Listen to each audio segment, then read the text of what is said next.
Hello, members. Tom Morrison here from the home office of the Metal Treating Institute. We're excited you are here. And today we're going to talk about technical specifications. Lots of activity. The Technical Standards Committee, which is made up of about 20 people, met about last week for a couple hours and really hammered away. There's a lot of stuff going on in CQI9, aerospace, AS 13100. Lots of good stuff. Trying to get you informed here so you can be great at those audits. So first, we're going to start off. We got a couple new people on here. We're going to start off and I'm going to call your name. I'd like everybody to introduce yourself, where you're from, what company you're with, and kind of what's your role there, and whether you're involved in Nadcap, AMEC, or what committees you're involved with. So, Bob, let's go with Mr. Bob Ferry, our co-chair.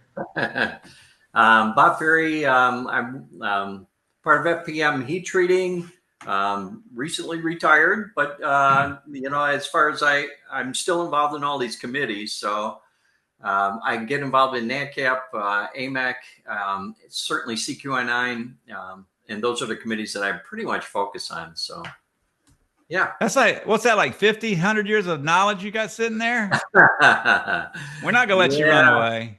He keeps leaving, but we keep dragging him back in. Yeah, it's right. It's like the Godfather. They keep pulling me back in. It's right. All right, Roy. Let's go next to you, Roy. I'm Roy Atkins. I'm with Braddock Metallurgical. I'm the corporate director of quality. I'm also on AMEC. I'm on the heat treat task group from the supplier side. I'm your supplier support committee rep from SSC, and also participate on the MTI board of trustees. Awesome. Next, Joanna Lisa. Good afternoon or morning to everyone. Johanna Lisa, Continental Heat Treating and Quality Heat Treating, Director of Quality Assurance for our two facilities, and AQS representative to NMC. Awesome. And then Stephen Keckler. Hi, I'm Stephen Keckler. I work for Thermtech of Waukesha. I recently had a role change. I'm now our Director of Quality Control.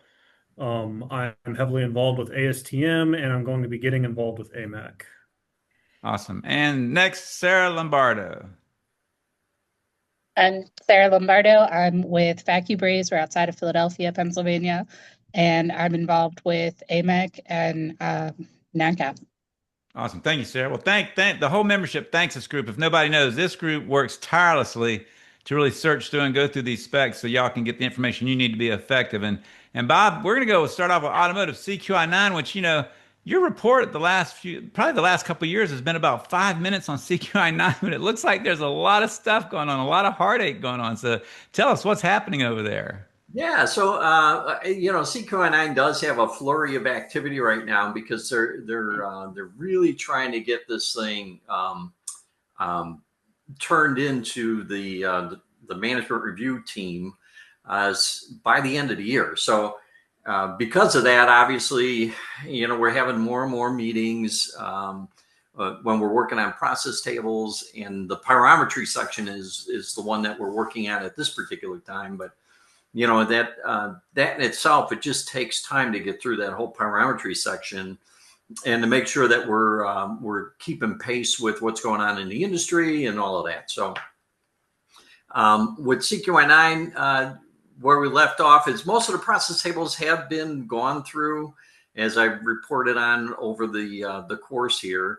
But right now we were working on process table F, which is the low pressure carburizing, or the vacuum low pressure carburizing process table. And that one, so what they're looking for is we were kind of stuck on verifying the primary atmospheric control method with a backup method. That's how we do it with batch IQs and those kind of things. But for vacuum carburizing or low pressure carburizing, it just didn't seem to fit. So we reached out to heat treaters that were using this type of equipment, and reached out to equipment manufacturers, to see, well, what is it that they're doing out in the field to verify that they've got the proper atmosphere in their vessel. And so what it came back to is they're pretty much measuring, the pressure, the flow of the gases, and the pulse of the gases as well. So certainly you got to make sure that the purity is there and whatnot. So you have to have certificates for that. But pretty much that's kind of where we're headed, to change that question and remove the backup method for determining the atmosphere, because there is no probe or anything you can put in that furnace to give you a reading like an oxygen probe in a batch IQ. So now we're just going to be focused on the flow, the pressure, and the pulse for monitoring this carbon potential inside the vessel. So that's one of the things that took a while to get to resolve. We've yet to go over this in the main committee, but this is with the process table F group what we've decided that we're going to present, and that's going to happen at the next meeting. So as far as, we also talked about there's an F 4.4 about cutting parts and the frequency of doing so. And that's another thing that we're going to be discussing here coming up is, when right now, if you have a multi-cell unit and you got 6 units or 6 cells on that unit, pretty much what the CQ9 is calling for now is that you have to cut one part per vessel per day, but then you have to rotate the cells, right? So really, you're really cutting for one cell. You could be cutting it one time a week, which seems absurd to me that you're doing carburizing to that degree, and you only check one part a week out of that cell. I mean, anyway, we're going to take a look at that, and we're going to have some more discussions. But the committee kind of felt that we're going to have to shore that up a little bit and make sure that the parts are coming out properly. But the reason it sounds so odd to you, obviously, and we've had this conversation before, is the amount of control that's on an integral quench furnace versus, what the beast is we're looking here for process. And I just wanted to throw that out there, but. Yeah, I don't disagree with you, Roy. Like you said, we've discussed this, and the issue is, you've got all those controls on the batch IQs, and you have to cut a part out of each batch IQ every day, at least. So, yeah, we've got to take a closer look at that, and I've got a feeling that because a lot of the OEMs are using this type of equipment internally, they really don't want this to be too stringent on them. You know what I mean? So yeah. We'll see where this winds up on the process table. Certainly, they are looking at mass flow controllers for measuring the flow into the vessel. And I know that's kind of newer technology for these vacuum low pressure carburizing furnaces. So, I mean, there's going to be reduced requirements if you have these mass flow controllers. Again, we're going to talk about it at the next meeting, so I don't have specifics yet, but that will be discussed. And they're looking to relax the parts cutting just based on using this kind of flow, mass flow meters. The other thing is, obviously, you have to have all of those parameters recorded on a chart, right? Even the pulse rate, the flow, the pressure of the vessel, all of that's got to be in control with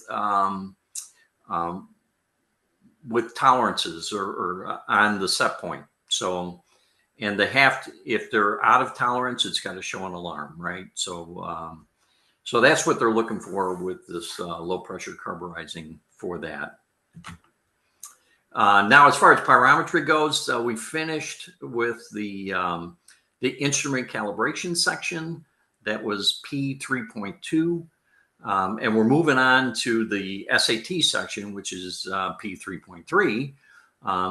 And we've already been through the thermocouple portion. So really, we've got the SATs and the TUS sections to get resolved. And I think that's going to happen here in the next couple of months. We'll have that all wrapped up. But no talk with frequency changes there, right? Yeah, so they did talk about there was something about the frequency changes for an allowable a grace period, right? So they were talking about that. They all temperature and control and recording instruments shall be digital with a minimum readability of 1 degree. So it's not a tenth of a degree for automotive. Added requirement for data collection rate to be sufficient to provide objective evidence of conformance. And the reason for that is there are some processes that occur at a fast rate, like induction or even hot stamping.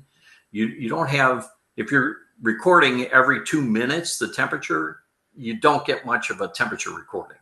So there's gonna, they didn't want to put a set rate at which you're supposed to be recording it. It's just that you've got to have it fast enough to match your process so that you can show conformance with the requirements. So the next thing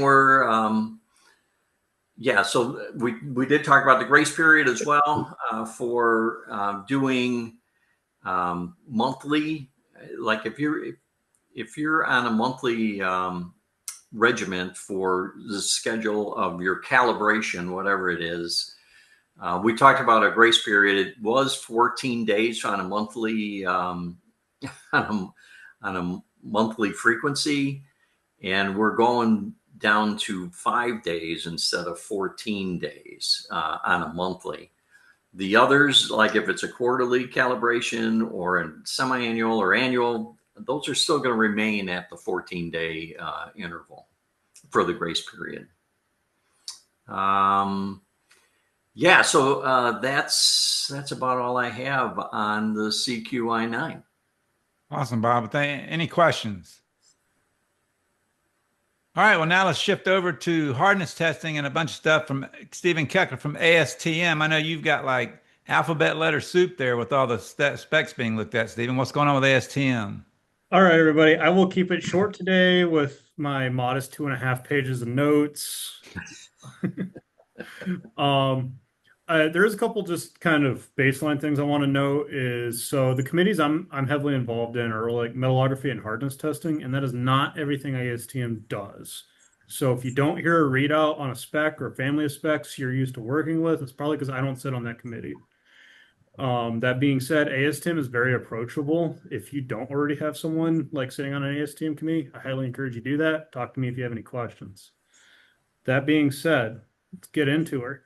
So we're going to start with stuff coming out of A01 committee. This is the steel people, and specifically I sit on a committee that contains specification A956 and A370. Those are two main ones I'm interested in from there. But anyways, for those of you who use it, ASTM A991 has a new revision. I believe it is actually already released. There is no substantive technical change. It's an update to the scope. A370, this is everyone's perennial favorite spec. If you do steel work, this gets a revision generally at least once a year. There are currently 5 active work items for it right now. The highlight items is there's work being done to update section 14.5. That's determination of reduction of area for tensile tests.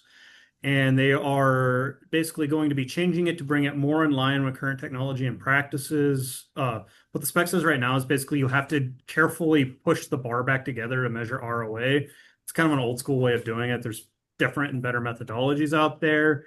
So the intent is to add in language that's going to look very similar to what currently exists in ISO 6892. And this should actually expand acceptable options, not contract them. There's an additional work item open for updating Annex A2.5. I don't really know what that does off the top of my head, so if you care about it, you probably already know. Here's a big one that's going to impact a lot of people, and this is going to also impact E140 as well. But there is a work item open for adding conversion tables for duplex stainless steels. We're hoping to get this through balloting by August, which means potentially as early as late this year or early next year, A370 will have a new conversion table in it. Let's see here. The other two work items revolve around Sharpie impact testing. One of those being that one of these has been worked on for it's going on like 5 years now. It's almost getting to the end, is to clarify the default notch direction for impact test bars. That's not very clear right now, and there's a lot of variability that goes on with that. And then in related work, they are updating a big chunk of A370 to bring it in line with what E23 has to say.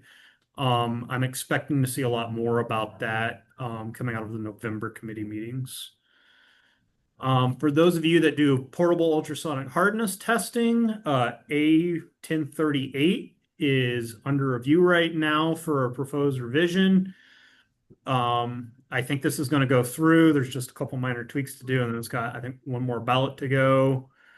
But basically, it's updating section 5.3.1 to remove some really unnecessarily constrictive language about how the tester literally works. And this will allow more variety of units on the market to be acceptable for the exam. And then there's some other various tweaks going on throughout the spec. Some more A370 adjacent is A1058, which is basically the metric equivalent to A370, is basically getting a full rewrite.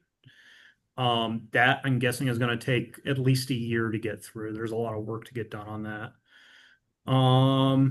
And then this is a new spec in development, but there's a work item open that's almost completed. It just needs a little more work done for creating a spec on performing PMI, positive material identification. So if that's something your company currently does, just keep an eye out. Hopefully in the next year or so, this spec would get released, and it's something you could potentially work towards. Moving on to metallography now. This is going to turn into a lot of letter soup really quick, so I apologize to everybody else in the room. E3D4 has a open ballot right now to add in some figures and language from E92. I'll get into what that means here in a minute because I have a whole blurb on it. And it's basically regarding how you calculate diagonal lengths. Again, I'll go into that more in a minute for E92 specifically. Let's see, E1191 has an open ballot to basically modernize the language of the spec. It needs pretty close to a full rewrite. E3 is going to go to ballot without change. So you're going to see a new spec listing come out this year with basically a parentheses on it, but there's no actual change. So you don't have to purchase a new document. That being said, there are significant revisions underway, but they weren't going to be ready in time for when the spec was going to get withdrawn. So essentially it's in a holding pattern at the moment. E2014 is in the same boat. E112 is going to have a revision this year. So if you're doing average grain size, keep an eye out for that. Annex 3 is getting a full rewrite to correct a whole bunch of incomplete, ambiguous, and incorrect information. There are a whole variety of minor tweaks and changes to the scope, terminology in Table 1. Nothing overly substantive. This is mostly just dealing with some error stuff. There is a substantive change to several sections to make it very clear that this spec is meant for determining average grain size. There's been a bit of an issue in the industry that's been recognized where people are not using it for that purpose, and that's not, these exams do not accomplish like a specific grain, right? It's meant to do an average.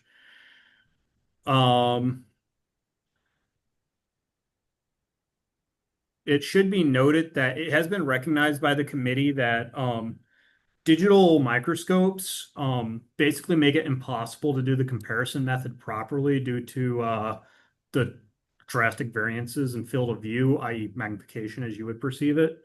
So just be aware that there is work going on in the background to try to figure out what we can do to keep comparison method a viable option. E930 is currently under review. You should expect to see a new revision of that come out around mid 2026. Um, Basically, it's just trying to get this spec into agreement with how it's actually being used. Part of that is they're incorporating in a decision tree to help with characterizing duplex grains. I guess that's been quite an issue for users. Some just general E4 stuff that's going on that will be helpful for a lot of people potentially is we're looking at what we can do to provide standardized digital images to assist with analysis. This is going to go into several different specifications, and essentially we're just trying to modernize the documents. And then I will have a lot more to say about this probably after the November meeting, but AIST has shown a lot of interest in co-developing a spec with us for doing inclusion analysis via SEM elemental analysis. So if you play in the inclusion world, that's potentially a significant thing coming down the pipe. So getting into the stuff that everybody really cares about, this is the rest of this is all about hardness testing. So E18 has several proposed revisions underway. Good chance this gets a revision released this year. It might come out early 26. We'll see how committee meetings go. One of the changes is really not a big deal at all. It's basically there's an old ABMA reference for indenter balls, and it's getting replaced with an ASTM reference. It shouldn't impact you unless you happen to be a ball manufacturer for specifically providing to the hardness testing industry. The other work that's going on is Section 5.5.3 is being updated to remove some really constrictive language. Basically, what it says right now is if you are attempting to test on a convex surface, you have to use a V-anvil or a twin cylinder type fixture. And as I'm sure we're all aware, there are many other options out there that are as or more effective for holding work. So that's getting changed to make that, well, frankly, just realistic. There is a new spec underway for this is really more modeling type work, so I'm not sure how much it will impact most of our users, but it's a good thing to be aware of. There's a new standard under work for indentation plastometry of metallic materials. Essentially, what this does is you make functionally a Brinell indent. You take a very careful scan of that indent, it runs through some modeling software, and it predicts mechanical properties. Honestly, a lot of this kind of over my head, but it's an interesting thing that's in the pipes. That's progressing at a fairly good rate. Good chance that becomes an actual real spec in the next 12 to 24 months. Coming back to E92, like I promised, there's several open ballots for E92 at the moment. The big stuff is Section 7.10 is being updated to include a new graphic showing a obviously asymmetrical indent. This is to be used in conjunction with some new calculations that we're adding in, basically just to show how to calculate the diagonal halves in the supporting equations. This spawned out of some correspondence where users were unsure of how to properly calculate that. While I'm on that subject, I will just note there has been some internal discussion within the committee. We are aware that the spec effectively says you have to ensure your indents are valid, but we don't actually put in any specific sampling rate. So where I'm going with that is if you're doing micro hardness testing, be prepared to explain to your auditor how you know your indents are square. And I'll just leave it at that for now. Yeah, I think and you and I had this conversation. I think that's going to be a sticking point for some people if for some reason the committee does not say, check it quarterly or check it when you do calibration and your adjustments and things of that nature to make sure it's where it needs to be. There's been some rumors that some of the aerospace companies are thinking that you should look at it every time you check their job. Yeah, that came up in our last set of committee meetings, actually, is basically that conversation. That's kind of what started that talk. And really the ASTM line on this is basically like you don't have a valid indent if you don't I mean, you just don't have a valid result. You don't have a valid indent, and it's functionally up to you to ensure that it's valid. But isn't that software doing a lot of that, you think, or no? So, right, a lot of us use modern digital software, and it does help detect these misindents. I have been told by the manufacturers that they do not necessarily use, um, you know, they they're looking for certain kinds of features, and it's not necessarily 100% bulletproof. Well, I guess But well, that's we'll it. see Frankly, that that's on our down to newest tester coming down the Yeah, pike. well, why would they even say that? well, Yeah, they sold that it to is us that some way. yeah, that is some really solid manufacturer hedging. Basically, what they said is, hey, we're checking for you, but if it's actually not valid, hey, that's We're- why aren't you we're- testing viewing it? but that sounds, Steven, that sounds like we're kind of checking that for you already. I mean, like in I full don't know what else to transparency, that say. is the defense we use with our auditors. We tell them we I get use it. software that automatically detects a Yes. indent. We review indents as they're Yeah. flagged. We'll check them periodically if we feel we have a reason to. And that's the guidance I would recommend you use in your own auditing situations. Because I'm just going to tell you up front, ASTM is not going to have a lot of appetite for saying thou shall check every X number of indents. Right, right. No, but I think it's a good point to me. I think you've made a good point with that. Yeah. And right. So you're right. You're better off using software because there's no way in the world that you're going to be able to check every impression that your automated microhardness tester makes on your mounts, especially if you're checking 20, 30 mounts a shift. I mean, you're not going to be doing it right. You don't have the time. Something like this can always wind up under the weekly verification or whatever it is. You know what I mean? Whatever you do. Yeah, like So you just never know how it can work itself out. But we'll Yeah. just keep an eye on it. That's all. Yeah, Like I exactly. said, I don't want to scare anybody, but just something to be aware of. If you haven't considered this before, just be prepared to have that discussion with your auditor if the question is asked, is how do you actually know you have square indents? Yeah. If you don't have an explanation, they might not look at that too kindly. In other words, stay away from this like the plague, right? Don't bring it. Keep away from it with a 10-foot stick. It's the Don't bring general this up guidance. during the audit, folks. Yeah. Just a year. Move along. Let's see here. A couple other things going on. This is already cleared committee effectively. We're just holding it up for all the other changes because we don't like putting in too many different changes at a time. There was a stack of like minor typographical errors in Appendix X1 where they're getting addressed. They'll be sorted out. It's nothing particularly technical, but there were some issues in the spec. And then this is actually something that may be salient to some of our users, especially in the aerospace world. Annex A1 is getting a hefty rewrite of one of the key paragraphs, and what it is doing is it is making it abundantly clear that you are not to use guard banding on actual results unless specifically agreed upon with your customer.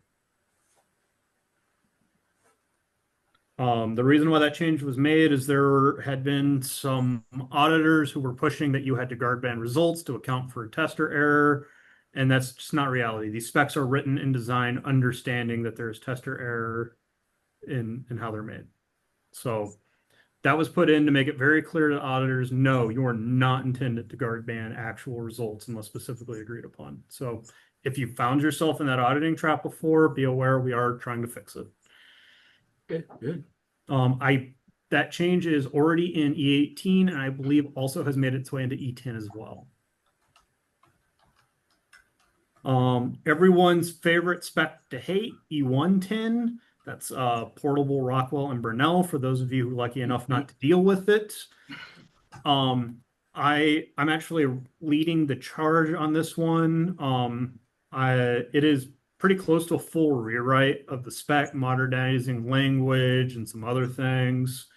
The major actual technical changes to the document are going to be adding in reporting requirements around conversion and roundness correction, as have been flowing through E10, E18, E92 at this point. And then the other major work being done on E110 outside of what I'm doing is a new precision and bias study is being worked on. This had actually been done about a year ago for Rockwell and Burnell. The Rockwell data was not good. So we're redoing the interlaboratory ILS study for this, and we're hoping to have that done some point in 2026. Why that may be important to you is if you're using portable hardness testers, these precision and bias statements basically tell you how good of a device you have to buy.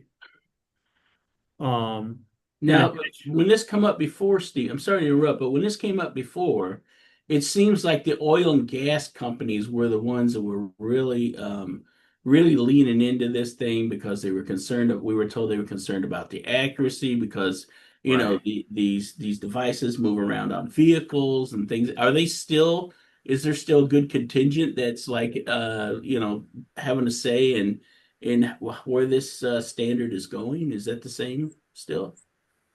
There are definitely some people in the oil and gas industry that have a vested interest in this. I'm not going to say otherwise, but I would say, at least in my experience working with E110, the people who care about this the most are frankly the tester manufacturers and the heat treaters has been what I've ran into. Okay. Mm-hmm. I will note, depending on what this P&B study finds, this may lead to some really awkward questions about the P&B and the use of portables within E10 and E18, which is a major sticky wicket right now within committees. I'm not going to really go down that road except to say that there are some parties who would really rather portables not be within E10 or E18. Yeah, I think that's been the same way in the past, though. So that's nothing new, right? Yeah, I'm not going to start a very long monologue on the history of that. There's many times that's not a practical answer. I mean, you got to be able to use a portable. So I agree. Well, yeah, I guess I'm opening my mouth. Yeah, the issue isn't so much the having to use a portable, it's the fact that we allow them within E10 and E18 is kind of a sticky wicket.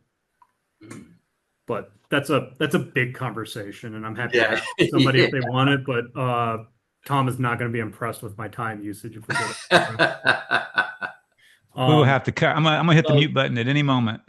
Well, perfect, because I have one last thing, and then I promise I am actually done. E140 has a proposed revision underway to update the reporting section. And basically, again, we're looking to bring the language in line with what we've been doing with E10, E18, E92, etc. Big thing from this, we are looking to strike the mandatory reference to E29. So that should, I hope, make a bunch of people happy because I know everyone just loves dealing with E29. And if you're not used to dealing with that, that's the spec on rounding. Yeah. E29 is that rounding spec, right? Yeah. I'm not going to go down that road because that's kind of a long conversation. If you have questions, comments, concerns, happy to talk to you about it anytime, just not right now. That's another long conversation. Sure.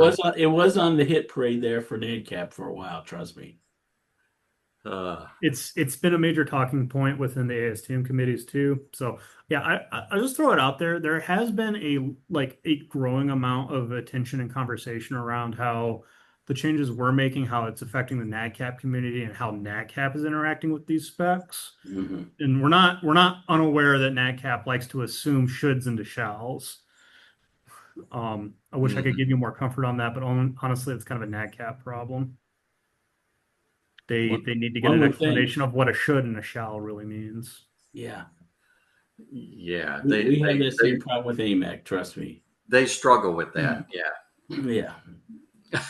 Was that all it, right, Steve? I promise I am done. You reached the end. Well, here's the good news. That's a lot of stuff, and it's important that you get it all out because I mean, each one of those specs touches somebody's business in some fashion. So appreciate all the hard work and the discussion stuff and the questions and everything. So thanks a lot, Steve. And by the way, I put Steven's email in the chat box. If anybody wants to grab that, you can ask him questions further up, follow up on this with him, and he'd be more than happy to help you guys out. Thank you, Steven. Yeah, and again, Steven, congratulations on your promotion as well. Yeah. That's awesome. All right, so Mr. Bob, take us back to AS 13100 and what's going on there. I know there was a little bit of discussion of that in our last meeting. Yeah. So fortunately, Ed Engelhardt is all over this. He's the co-chair of this committee, and he couldn't make the meeting today, but he's forwarded a short blurb on what's going on with the AESQ AS13100, because apparently it's they're starting to put some teeth into this thing. Where, of course, it's about people that are doing aircraft engine parts or components. And if you're heat treating those, then this is going to apply to you. And so what Ed said is the flow down is to lower tier suppliers is moving ahead in earnest. Solar has already had one audit in May for this specification, this standard, this AS13100, and he has another one scheduled in July to at one of his other locations. So they're coming. The primes are starting to march in, and his were from Rolls-Royce. So if anybody's dealing with Rolls-Royce, you can expect that you're going to get an AS13100 audit. And I know GE has been heavily involved in this as well. So and there's several others, but those are the two big boys that I think have been vocal about getting everybody on board with AS13100. If you don't know about that standard, I encourage you to get out, get a copy of it. It is a self-audit. So it's similar to a CQN9 where it's a self-assessment. There's really no third-party auditor for this. And so the primes are doing the auditing themselves, right? So each prime member is responsible for auditing their suppliers to this standard. So if you're a shop that holds multiple aerospace prime approvals for engine manufacturers, you can expect multiple audits on the same standard. Ed's just saying this is what's going to happen because everybody's responsible for doing their own audit. It's not a very nice way to have this thing set up, but right now, they're rolling it out, and this is what you got. One question that Ed had is since he's got 2 audits scheduled already, he wanted to know, is there any other MTI members that on the call that maybe have already had an audit or have one scheduled for AS13100? If you could put it in the chat, I would appreciate it. And then maybe, if you want to share your experience with us, we'd be happy to hear. So Ed said that you can be prepared to hear from them at any time. The best preparation you can do is conduct that self-audit, that self-assessment. And apparently this AESQ provides the form for free.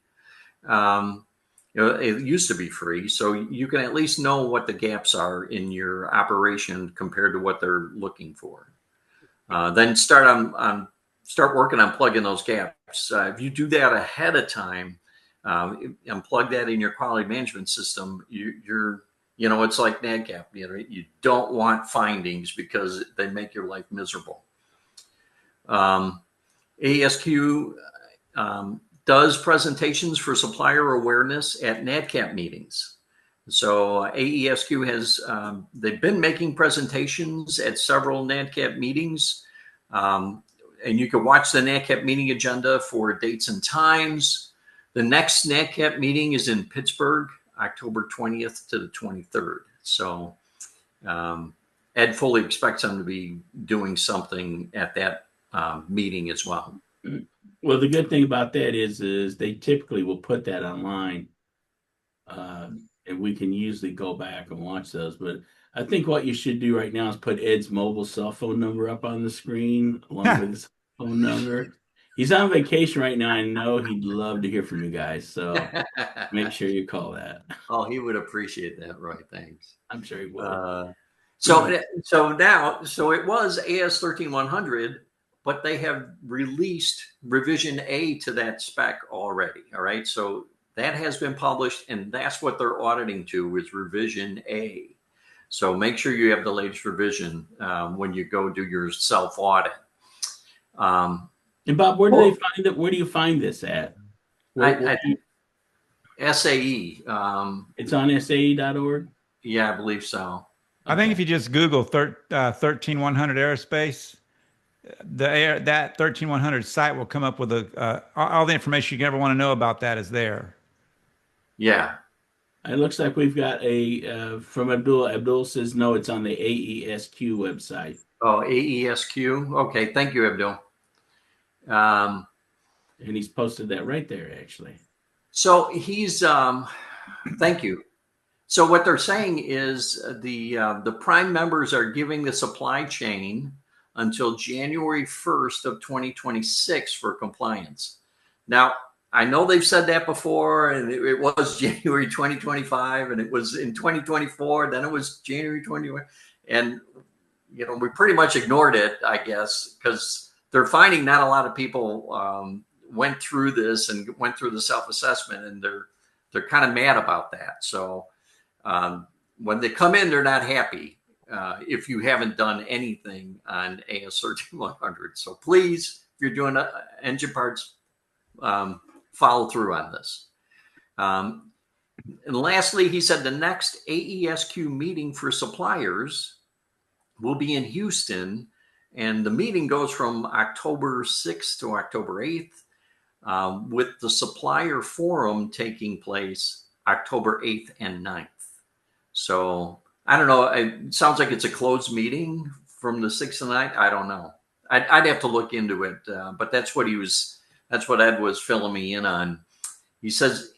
Ed says, I strongly urge you to attend to get the latest news and learn what the expectations are from the prime members, because a lot of the prime members are in this meeting.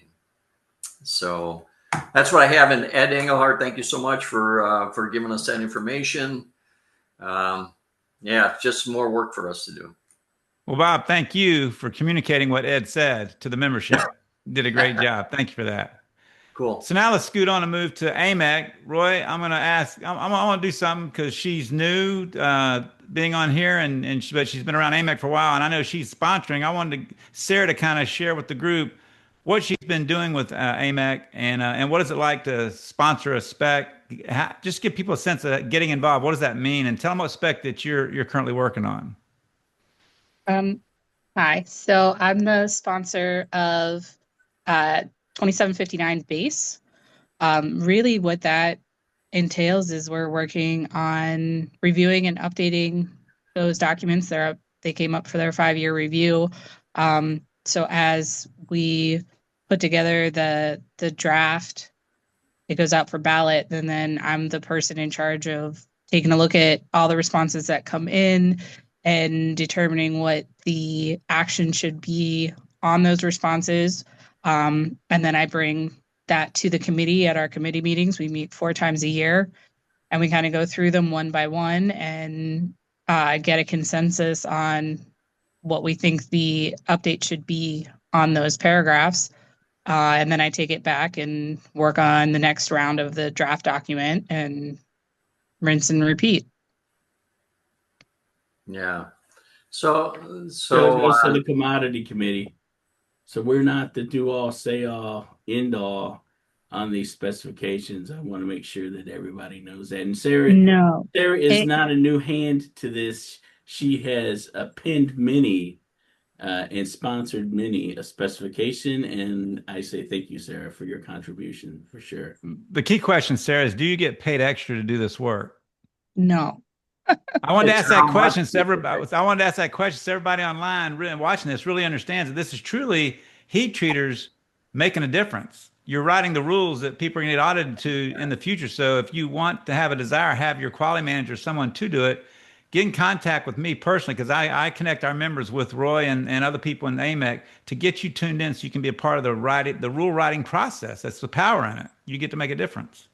Right. Yeah, I always tell people, that are sponsoring and coming to the meetings to make sure they thank their sponsors, which is their employers. Without their sponsorship, we wouldn't have money for travel and to go to, have lodging and things of this nature. So Our employers are very play a very important role, even if they're not there themselves, just by sending us as as people that they want to attend and sponsoring us. That goes a very long way to making things happening, because as we are not paid any extra for what we do. Our employers bear the brunt of everything that Braddock Mhm. Metallurgical pays for everything that I do. Just like Mm. any everybody else, it'll be the same way. So, if you're gonna sponsor somebody that's gonna sponsor a document, thank you. And I really appreciate that. So, Sarah, Yeah. thank you very much for that and all your work and what you're doing with AMEC. It's good stuff. And she's also very involved with Nadcap, which let's shift over. Roy, so let's have you kind of walk through what else is being looked at in Nadcap. Well, I've got a whole list of things here, Tom, actually. There's sometimes we'll have a meeting and we won't have a lot going on, but as you know, most specifications are up for a 5-year review.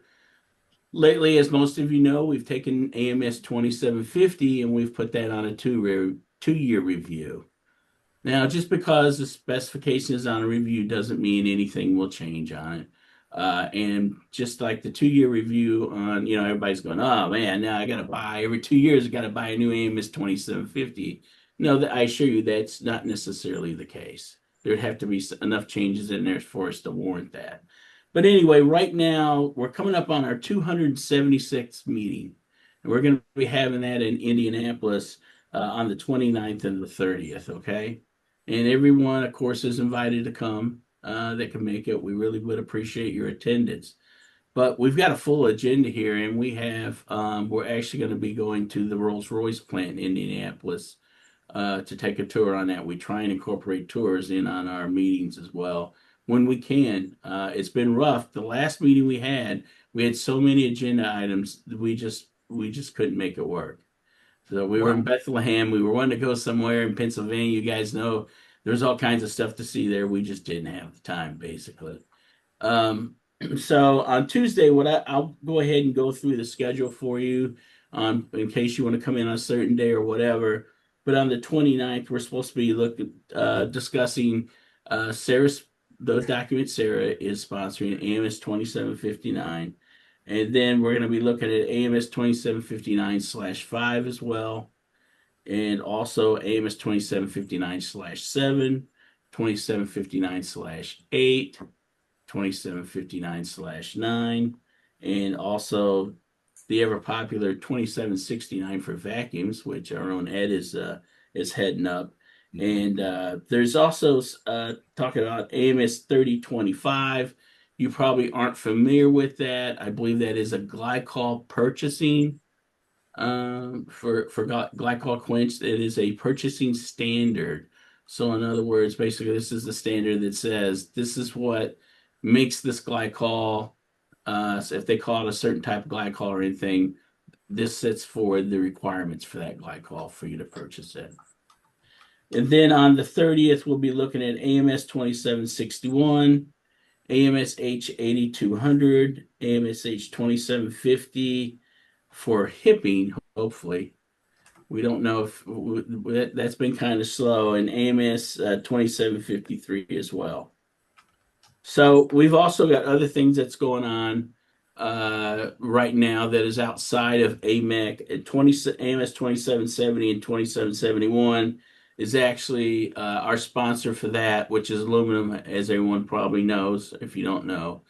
And that's already went to Commodity D, and I believe they're trying to hash out some differences there before they bless it and send it on.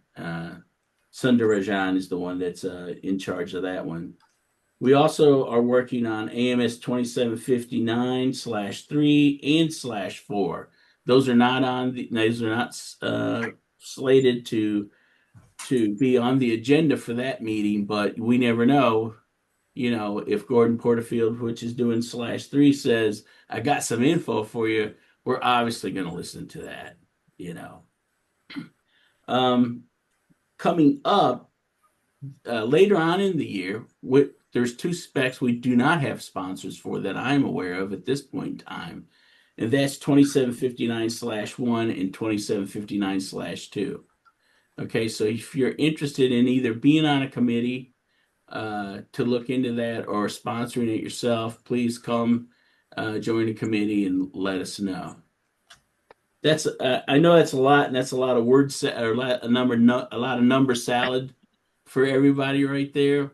And I try and not give too many details on purpose on some of these. And as I said before, AMEC goes in and we make all these changes, rewrite things, and they keep going through these numerous iterations of ballots.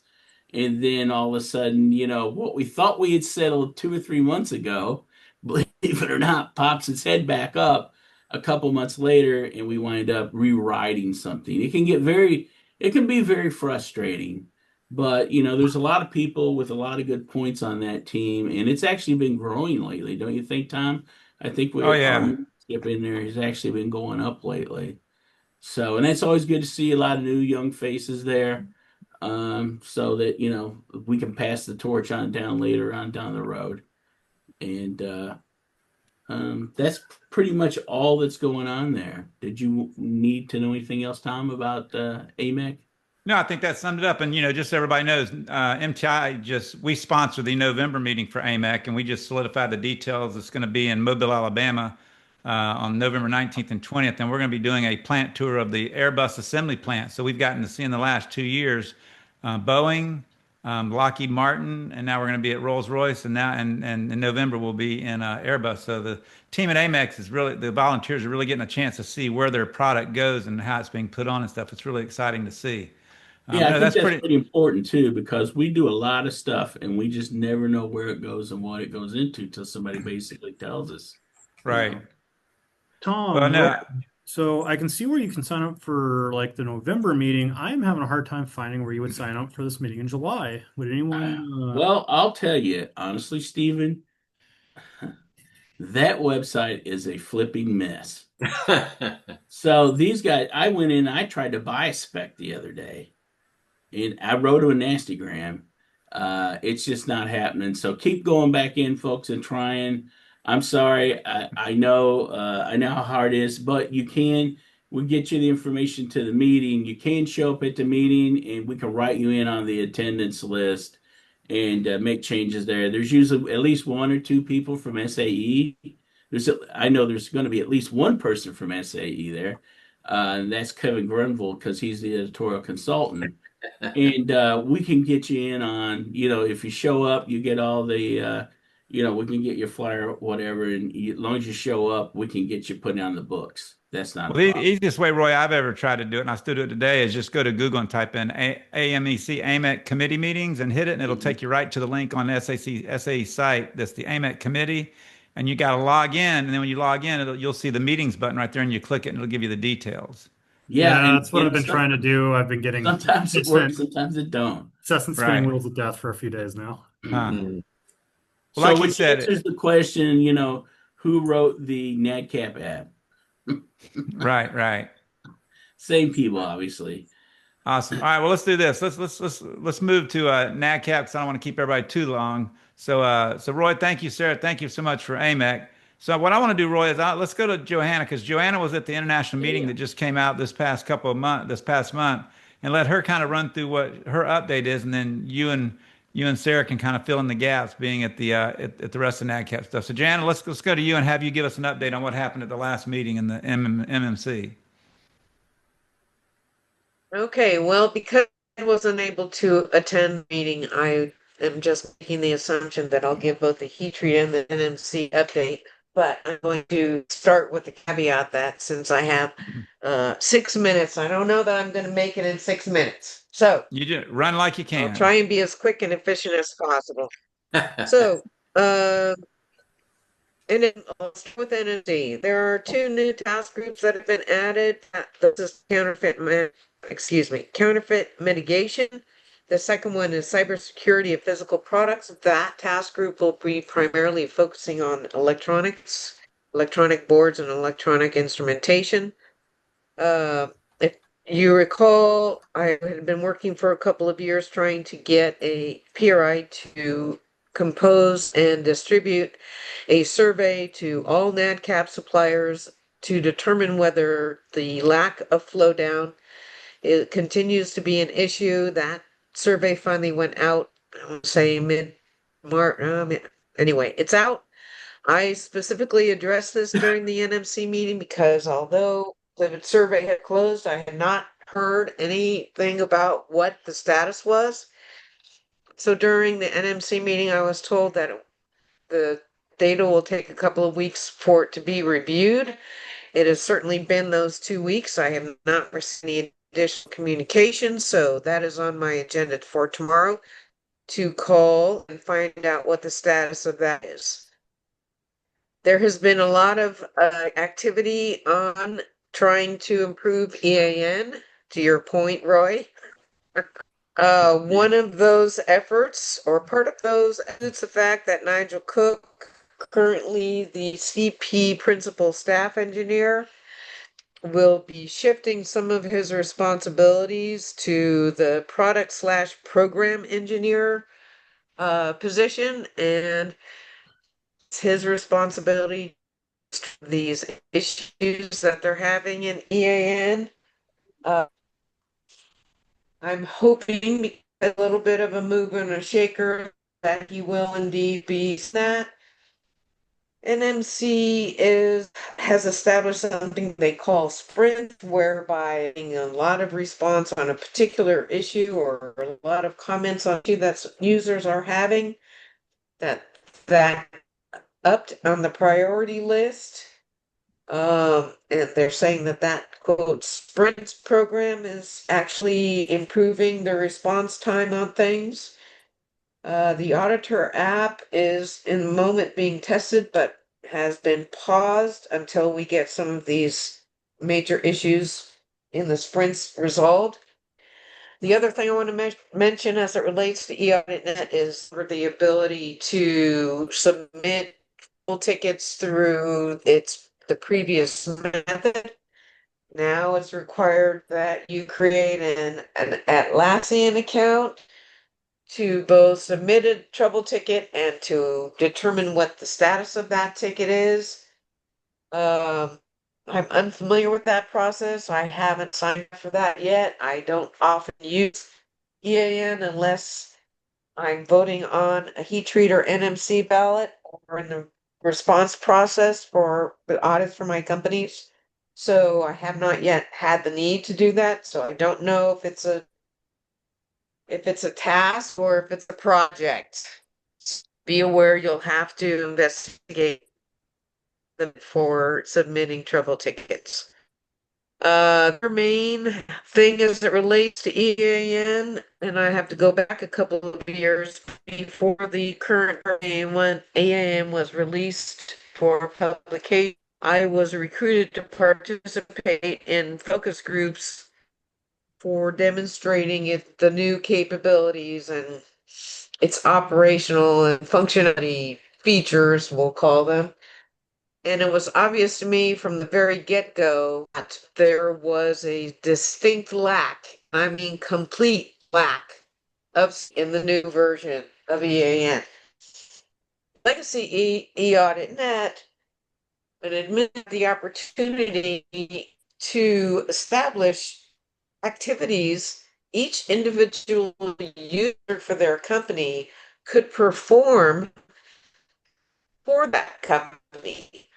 I want to say there were at least 10, if not 12, different activities that you could either allow that user to perform or restrict them from performing.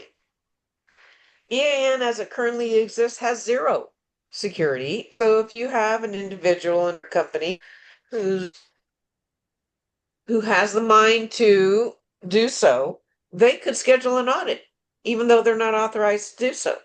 So I have been harping on that for a good 2 years now, and PRI has finally recognized that is indeed your issue, and I was able to recruit a couple who have taken up that standard, and so they're actually addressing it.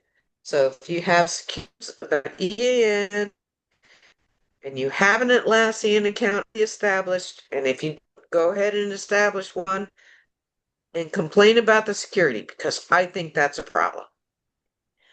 Okay, I'm going to skip some of the metrics except those that kind of serve my purposes. One of those being global contribution by the primes. This is the usual case. Primes are not necessarily always stepping up that they should. We are currently June of 2025. The three metrics that primes is their participation in ballots. Primes are at 64%. They're at 100% for interviews, but I might point out there was only one interview since the last Nadcap meeting, so it's a little tough to be anything but 100%. And observation audits, and keep in mind each prime family, meaning all armed, we'll use Collins as an example.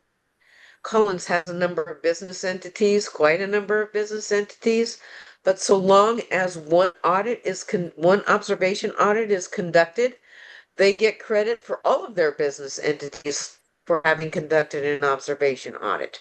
So even though it only takes one audit, business entities for an individual prime, they're below 50%.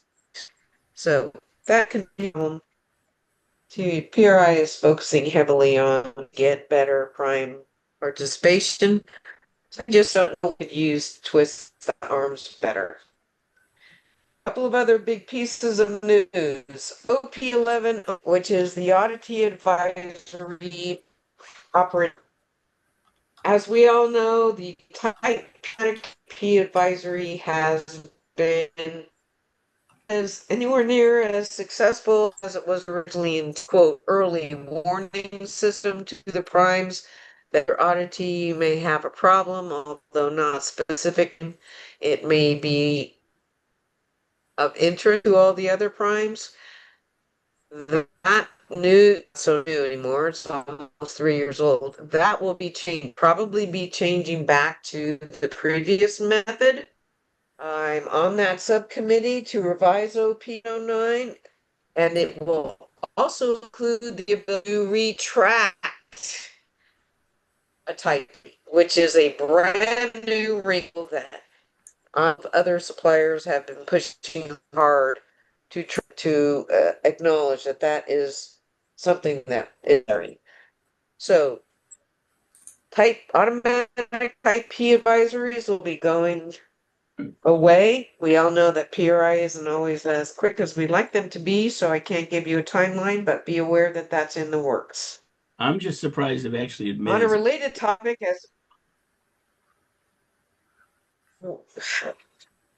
don't get trying to stay on point. I'm with you, but you are correct. That's another rabbit trail. Yes, ma'am. Sorry about that. And we told them this wasn't going to. Do they listen? No. Okay. So I also am a sub-team member in the Type P sub-team as it relates to getting it back to the way it used to be.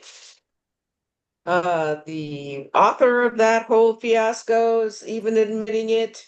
And so I'm pushing hard, as is Collins, to get this corrected. Be aware of that. Minutes. Okay. OP11. This is kind of another big, huge can of. There's as has been the case schism between MTL and heat treat task groups as to 7102/5. I'm on that sub-team also.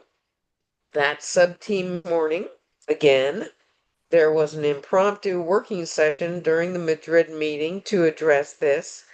The sub-team made proposed revisions 1120, which would have a direct effect on listing MOU between heat treat and MTL, and the whole point of elevating it to the operating procedure level rather than trying to negotiate the two task groups negotiating amongst themselves. We thought that if we could revise OP 1120, which governs audit criteria agreements, that maybe we could put some of the basic fundamental structural requirements in place before we got into the weeds on the specific arguments between heat treat and MTL. So you're trying to There was install a some staff legalese, ballot. basically, right? Well, yes, on top of, we wanted some definition of the term overlap audit criteria. That really is one of the problems. Because this whole jurisdictional argument, no, it's my checklist, no. Okay, so we were to get some teeth into OP 1120. When we got into the weeds on the 7102, we would have an operating procedure to back us. Unfortunately, unbeknownst to at least the supplier members of the sub team, that proposed revision went out for stat ballot, and the very people who participated in previous sub team minutes, including wordsmithing definitions such as overlapping audit criteria, all of a sudden are objecting to it. So hopefully we put some of that to bed this morning during that sub-team meeting. I have already noticed an email notice that OPL went out for approval 21-day approval ballot after the comments that we made this morning. So that he actually is progressing. Haven't had enough to go through that with a fine-tooth comb, and quite frankly, confident I'm going to approve that revision in its current state because I still have issues with it. So be prepared for continued discussion as it relates to 7102/5. I received assurance from Kevin Wetzel, MTL staff engineer, this morning that it is not MTL's position that heat treat suppliers be required to obtain a 17025 accreditation. But until I see that in writing, I'm a little skeptical, and that's why I don't know if this is going to work. There's a corollary to this whole OP11 trip, because for those of you who were in attendance for the London meeting last year, when its pronouncement that they would no longer recommend 102/5 accreditation. There is a difference of opinion on what a heat treater does as it relates to the certifications for the resulting hardness tests versus what an MTL certification represents. And so the difference is, you're laughing, the difference is process and product position from the get-go that certify the product for any purpose. And we use, all of us, of course, use MTI's disclaimer to that effect, right? But Airbus, even though they've rescinded this position that we do product acceptance, there's an effort afoot to hold us responsible. So one of my proposed solutions to that is, let's put in a process acceptance, product acceptance into O3, which is PRI's definitions document. You can get those terms solidified, kick that stool out from that argument also. So that's next in line. Once OP 1120 ballot closes, my next push, and Carrie Collins' next push, is get OP 1103 revised to address these two terms so we can get this problem with /5 settled. But because all of these OPs are interrelated, this is not going to happen overnight. You know, it's been longer ahead, than overnight, Joanna. Yeah. It has certainly been a lot longer than overnight already on Yeah. this 7102. And it's going to continue. I think that before we all knew that this whole certification thing was going to be a hinge pin to some degree on this whole thing. We predicted that way early. Yeah. In this, which got us talking about it way early. And thank you, Joanna. And Carrie's been, I'm sure Carrie Reed's been a big help with this as well, because I've talked to her about it several times. Absolutely. She's all over it because we do the tag team. It's really great.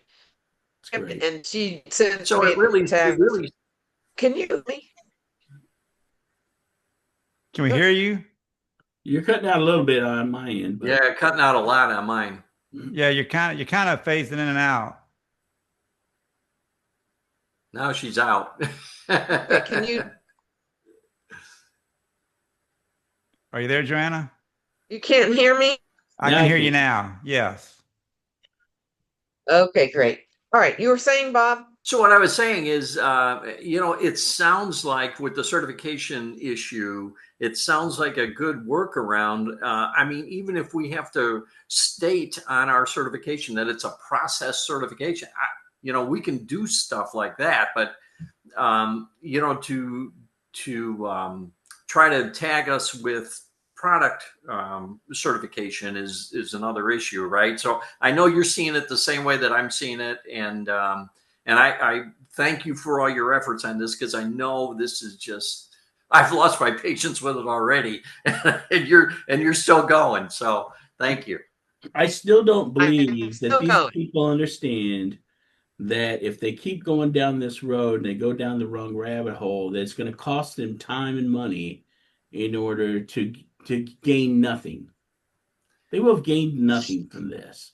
Their Right. product will still be good, and they'll have to wait on another lab. An MTL lab is the way I think they're moving it, right, Joanne? They want an MTL lab to do product testing, correct? Correct. Correct. Yeah. And Or I tried to stress that time and time again. Yeah. We need some so-called Bob. bean counters from those companies on this. I'm sure they would they would straighten them out. Yeah. Yep. I'm working on it, guys. I'm Thank you for that. truly. Uh, Was that okay. it, Joanna? So, in the interest of time, let me just do a quick update, please, on E-Treat. Okay. Okay. We had the STS. I'm saying somewhere in the neighborhood of attendees and foreign offshore meeting. I thought that was some very productive conversations. And I was very pleased. As far as heat treat goes, I wasn't able to participate as much as I'd like, but we are still working on the handbook. There was some heated discussion, just like in the old days of the heat treat tattling and not happy with each other. There were concern expressed by the task group chair that he didn't even, we were addressing, revising the handbook and into the middle of it and part. So Carrie and I had, in order to get this back on track for the team meeting scheduled on the July 14th, that we are going to comply with the NMC mandate that each sub-team and each task group and on the NMC must have a mission statement. And so Carrie and I are going to approach it from that perspective so that people who were involved in the original decision in Pittsburgh that the handbook needed to be, that are now backtracking saying, I don't know why we're doing this, don't have anywhere to go with that. There were I things that raised we an earmarked to issue go that in there during the the task group meeting, right? I know. Yes. I so Carrie Okay. and I are going to work on this before the meeting, so hope better late to stand on. So I noticed, okay, both NMC minutes and heat treat minutes, because I'm picky and I complain about their lack of accuracy and some of the holes that exist in the minutes. For the last two meetings, I have received copies of the minutes and need to review them and submit my corrections via ahead of time.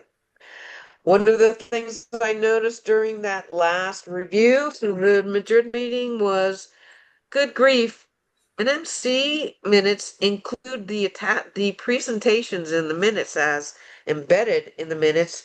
Why doesn't Heat Treat Task Group have the presentations? You've got to go hunt them down somewhere on EAN, and we all know that EAN search capabilities are marginal at best. Yeah. And so I raised that in heat treat, and I was told, no, we're not doing that. So I said, okay, fine, I'll take it to NMC. So that's one of the things I brought to NMC's, that task groups are not embedding.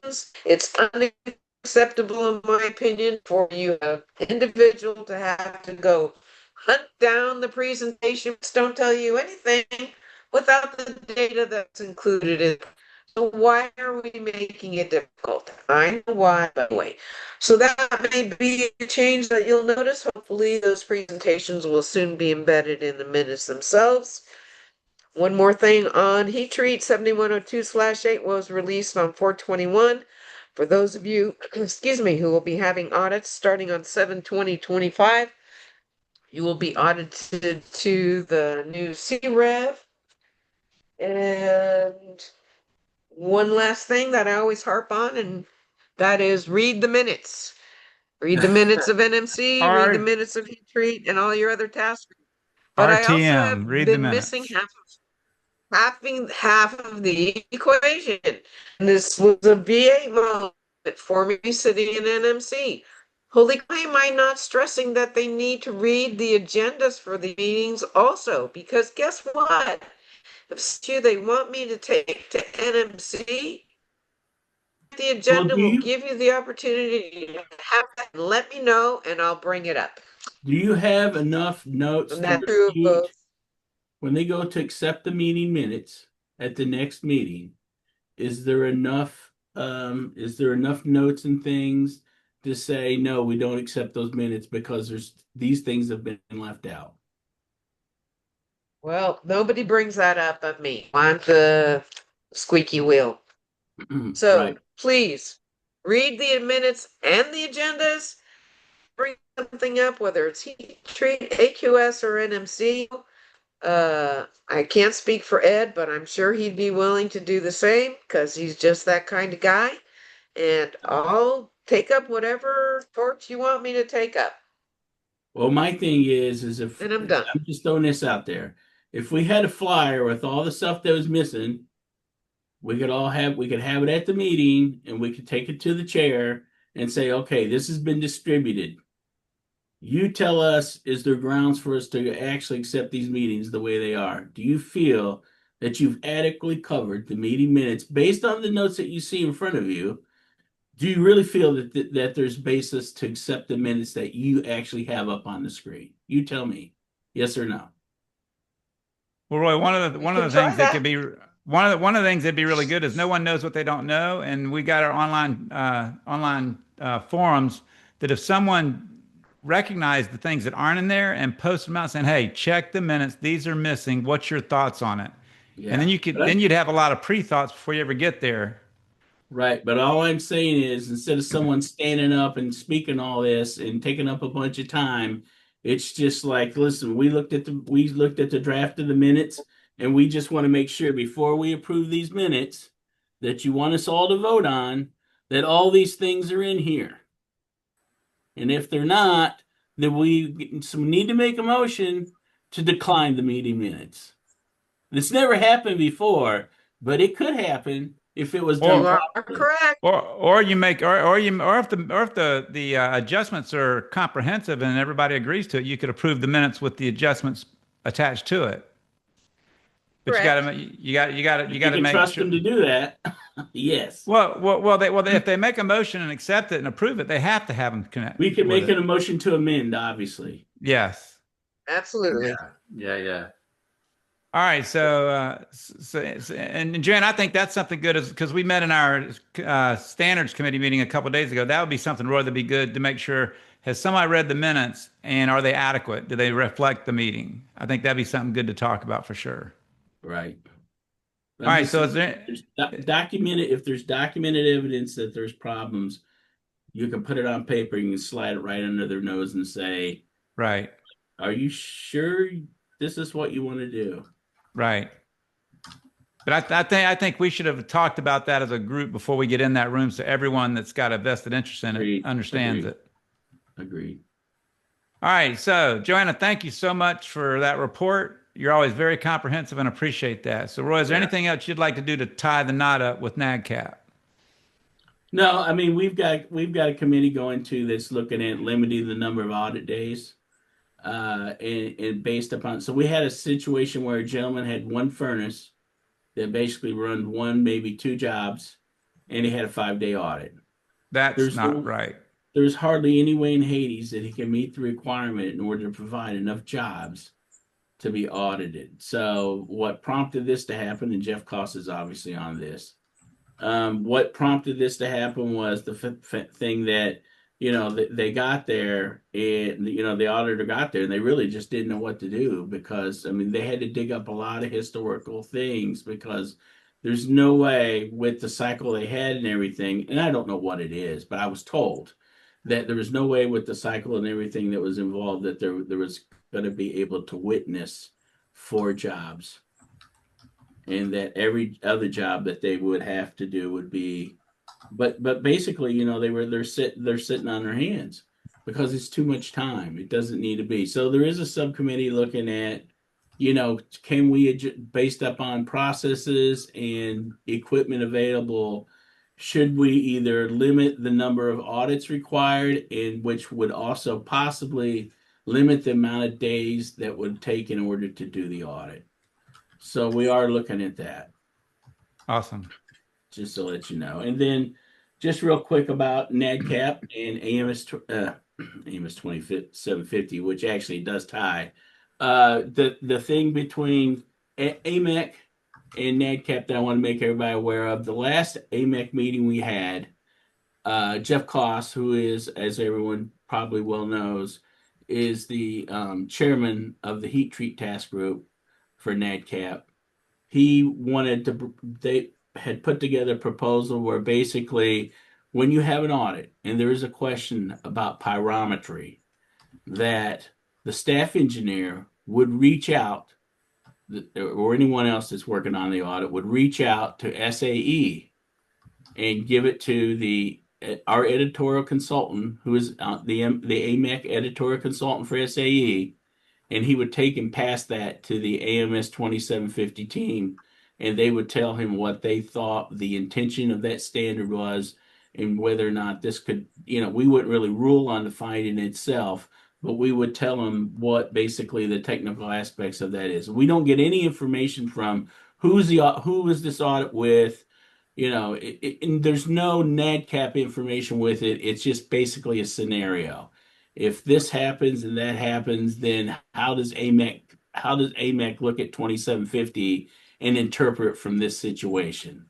Okay.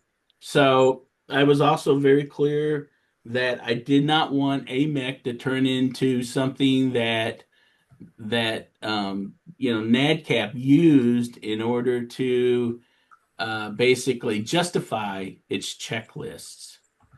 So again, that's another important reason why, if you are a supplier and you want to attend AMEC, and especially if you're a NADCAP person, you're better off to do that, because you can get involved on these things on the ground level. Because I got a feeling that if they do it with 2750, it could start spilling over to some of the other AMS specs and things of that nature. So we're going to be very careful with that they don't try and take over AMEC, I guess, is the bottom line there. So does anybody have any questions on that or anything? I haven't seen any come to the chat room, Roy. So, but everybody, thank you. I know we've gone about 23 minutes over, but man, there's just a lot here, a lot being covered, a lot going on in all these specs, and you got to live by them. So you got to listen in and invest that time. This is only once a quarter. Encourage you to come back. Now, in closing, what I'll tell you is CMMC is not a part of the technical standards genre, but it kind of is, because a lot of y'all are doing business with the Department of Defense. MTI is putting together a checklist to get to every member that CMMC is required, so that you can kind of run down it. And we're doing that with Nick Espinosa from Security Fanatics. He's our CMMC pro. He's been working with a lot of our members on it, and we're going to be doing a webcast just like this in the next 2 to 3 weeks to give you the lowdown on the deadlines and what you got to do to get compliant, because that's starting to come into the face of all the heat treaters. So look for that email to get that invite, and make sure you have your IT or your CMMC guy on or lady on that meeting. You're going to want to do that, and I'll be sending that out probably in the next week or so. So Roy, Ed, Joanna, Stephen, and Sarah, thank y'all so much for all the work that y'all do, and have a nice day, and we'll see you soon. Thank you. Thanks, guys. Thanks, everyone. Thanks, Good Rick. to see you guys everybody. again.